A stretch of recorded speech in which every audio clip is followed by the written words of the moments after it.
ایک بادشاہ نے اپنی شاہی باغوں کی دیکھ بھال کے لیے 2 مشہور باغبانوں کو نوکری پر رکھا۔ پہلا، جس کا نام الیاس تھا، اپنی مسلسل محنت کے لیے جانا جاتا۔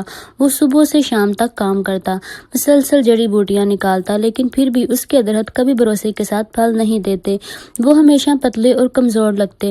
دوسرا باغبان سارکس بہت کم کام کرتا اور اکثر دوپہر کی دھوپ میں اپنے درختوں کو دیکھتا ہوا پایا جاتا، تاہم اس کے باغ مشہور تھے جو کامل وافر پھلوں سے بھرے رہتے۔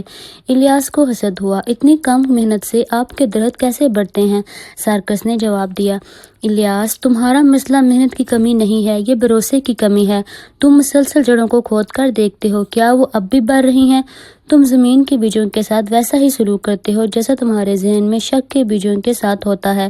میں صرف مناسب حالات فراہم کرتا ہوں اور پھر میں بیج کے اندر کی زندگی پر بھروسہ کرتا ہوں کہ وہ اپنا کام کرے۔ اس دن الیاس نے ہر کار اپنا بیلچہ نیچے رکھا اور اپنے درختوں کو اکیلا چھوڑ دیا۔